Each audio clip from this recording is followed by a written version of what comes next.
আসসালামু আলাইকুম রহমতুল্লাহ।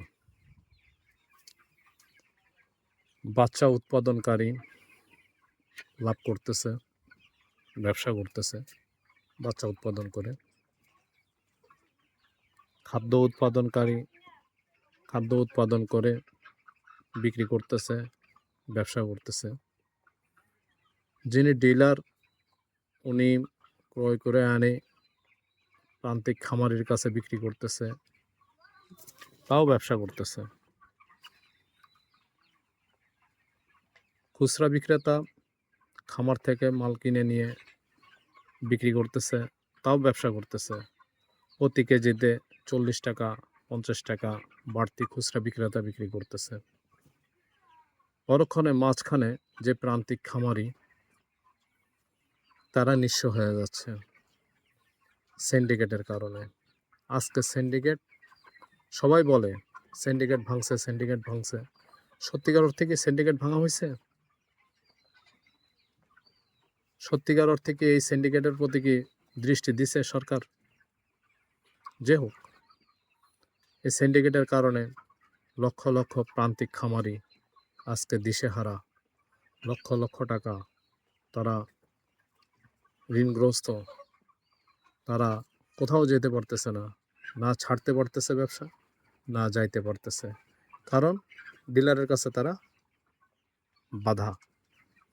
তারা ডিলারের কাছে তাদের চুক্তিনামা, তারা বাধ্য হয়ে গেছে এখন ব্যবসার সাথে জড়িত থাকার জন্য। টাকা কই থেকে দেবে? টাকা দেওয়ার মতো তাদের কাছে কিছু নেই। বৈষম্যের কথা বলা হয়, কিন্তু বৈষম্য কোথায় দূর হলো?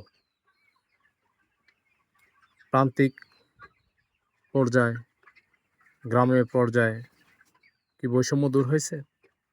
না, বৈষম্য দূর হয়নি। বৈষম্য জায়গায় রয়ে গেছে, আছে। যারা মধ্যবিত্ত, তাদের সাথে সবাই বৈষম্য রয়েই গেছে। যখন মালের চাহিদা থাকে, তখন মালের রেট আকাশচুম্ব। আর যখন চাহিদা কমে যায়, তখন মালের রেট একেবারে সর্বনিম্ন পর্যায়ে চলে আসে।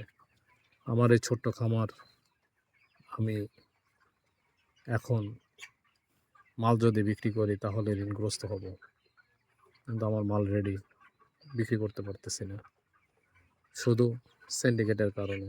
আজকে যদি সিন্ডিকেট না থাকতো, আমি আমার ন্যায্য মূল্যটা পেতাম। আমি আমার এখান থেকে যে লাভ হতো, সেটা থেকে আমার সংসার চলতো, আমার ঋণ কমতো, আমি একটু ভালোভাবে চলতে পারতাম। কিন্তু না, তা হচ্ছে না। শুধু সিন্ডিকেট, সিন্ডিকেট, সিন্ডিকেট।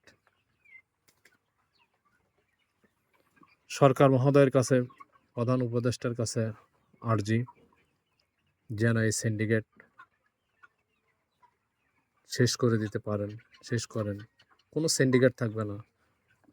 একটা খামারের খরচ হিসাব করে রেট নির্ধারণ, মূল্য নির্ধারণ করে দেওয়া হোক যে এত টাকার নিচে, 170 টাকার নিচে সাদা মাল আসবে না, সোনালী মালগুলো 250 টাকার নিচে আসবে না। খুচরা মূল্য 20 টাকা 30 টাকা লাভ ধরে খুচরা মূল্যটা নির্ধারণ করে দেওয়া হবে। তাহলে আর প্রান্তিক খামারিরা মরবে না।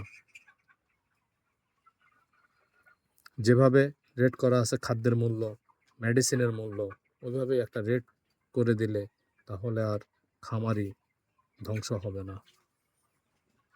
আল্লাহ সবাইকে সাহায্য করুক, বোঝার তৌফিক দান করুক এবং এই সিন্ডিকেটের কবল থেকে আমাদের জাতিকে রক্ষা করুক।